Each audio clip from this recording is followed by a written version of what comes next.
Well, this finishes our head to toe chapter lecture portion of the survey.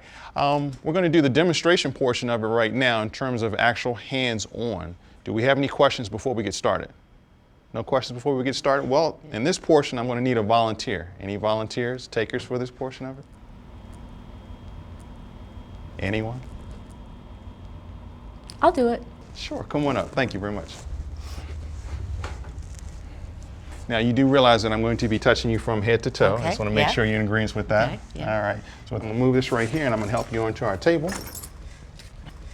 Okay, is this a good place? Absolutely. All right. Okay, I want to be safe here.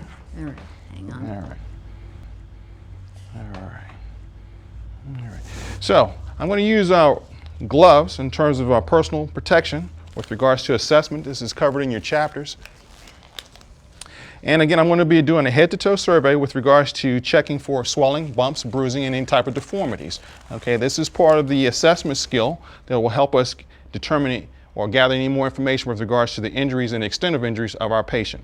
So with that being said, I'm going to talk my way through the process, which helps me remember, and if the person is sort of conscious or in and out, at least they know exactly what I'm going to do, okay?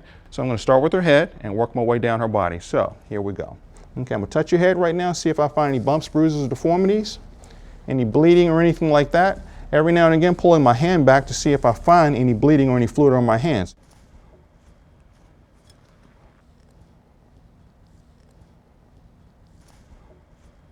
Okay, looking at the ears, the head, coming down along the face, making sure I have symmetry along the face. Okay. Looking at the neck, looking for symmetry, looking at both sides. See if anything's out of the ordinary that I may find or see. Checking the back of the neck, make sure you reach all the way around, because at one spot you miss, it may be something that's very severe. Checking the shoulders, coming down the arm, checking it very quickly, checking for any bleeding, deformities. Every now and again, pulling your hands back, looking at your patient. Okay, walking around the side. Now, this is very important because you do not want to reach over the person, okay, or slip, trip, or fall on top of the person, which will make it worse for the victim. Checking the other side as I did before.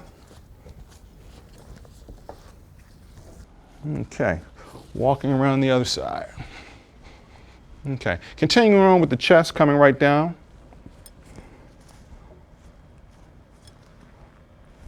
Checking the ribs also. Moving from the ribs onto the abdomen. We check the sides. And you want to check both sides evenly, and you're just pressing in to see if you have what they call rebound tenderness, or you feel something that is completely solid in the area that should not be. Okay? Okay, so now the abdomen is done. Okay, we're going to move on down to the hips. You want to take the hips and push down, and you want to push in. Feeling for any crepitus or any movement of the bones or anything of that nature, and always visualizing and looking, as well as every now and again looking at the patient's face, okay? Now this is when you have to get really personal also. You have to reach in just to make sure you're not missing any spots for any bloods, and feeling around.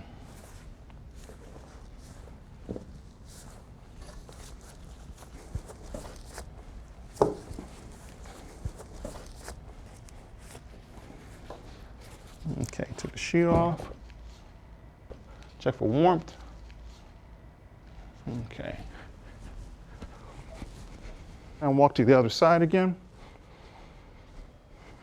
Get close and personal. Look for any blood, deformities, abrasions, bruises. Okay. Check for warmth and movement. Crepitus and movement. Okay, so we've done a head-to-toe survey, and the last thing we want to do is check the back. This generally requires two people in order to assist in terms of moving the patient, because you may assume that the person has a neck and back injury. So you would take the arm that you've already checked, okay, and move it up over the person's head.